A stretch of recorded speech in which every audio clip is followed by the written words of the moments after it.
What do you do when you're feeling too tired for sex? With us today with advice on the subject is Jane Tier. She's a sex therapist and an educator. And pleasure is what sex is about. We sometimes forget that.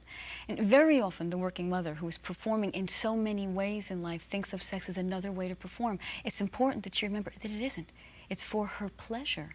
Yeah, because I would think anytime you feel you have to, but is that a part of being guilty because you're trying to be all things to all people anyway? Very often it is. It's part of playing so many roles and wearing so many hats. You forget that some of the hats are really supposed to feel good. They're not supposed to prove anything.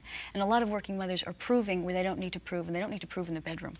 Do we tend, Jane, to judge ourselves on a kind of a performance scale?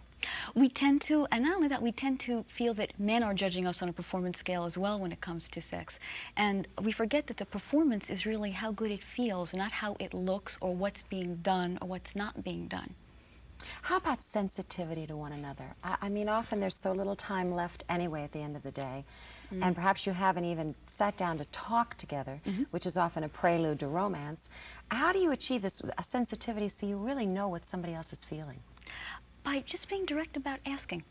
You know, it's so funny. We're very often not willing to be direct with just plain words. It doesn't take a lot of time to feel very sensitive and tuned into someone. If you sit down, just find out how they feel, find out how their day was. That can take 3 or 4 seconds, and you can get romantic real quick if that's what you feel like doing, you know? How about the myths? I mean, there must be some myths associated with all of this. Oh, many, many myths. One of the classics is that, you know, men are really in it for the erotic feelings, and women are the ones who have the emotional attachment to sex. And not only is that not true, usually, if anything, it's the reverse.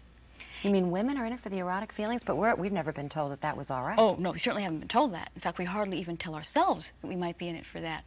One of the things we forget is that men have a lot fewer vehicles for expressing warm, tender emotion than women have. They aren't really allowed to hug each other and all that. And sex is one of their few ways for expressing tender feelings. Women have more leeway for expressing tender feelings in or out of sex. Let's talk about frame of mind. What if you just aren't in the right frame of mind, or do you even have to be? There is no right frame of mind. In fact, the whole notion that you need to not feel tired or not be in a certain mood or be in a certain mood isn't true.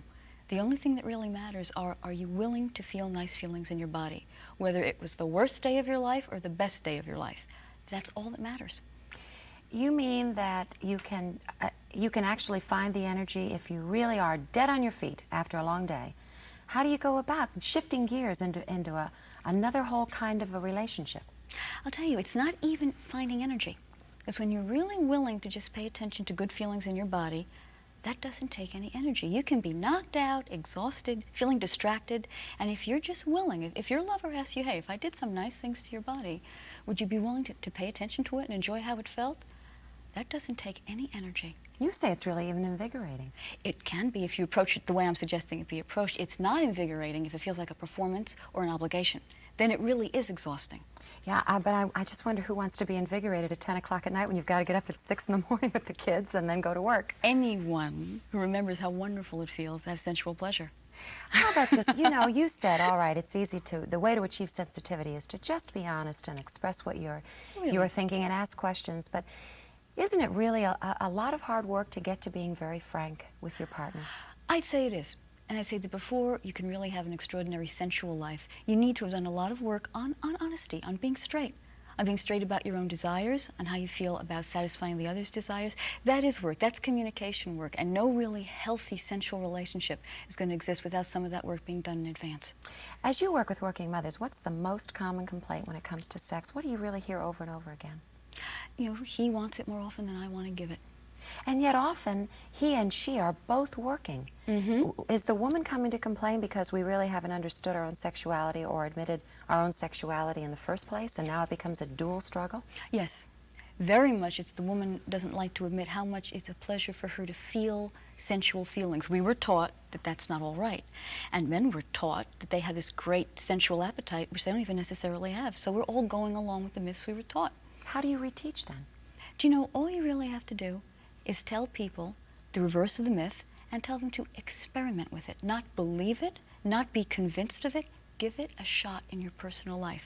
But isn't there an awful lot of fear associated with experimenting? What if your partner rejects that experimenting? What if he thinks, all along you felt this way and you never told me? Well, he's right.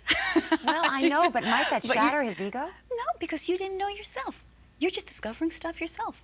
Almost anyone I've found, male or female, can understand, even if they're a little surprised and a little taken aback, understand if their partner says, hey, I'm doing a little experimenting with my own ideas.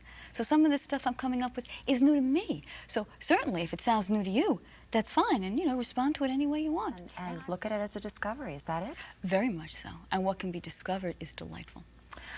All right, you're never too tired for sex. Not really.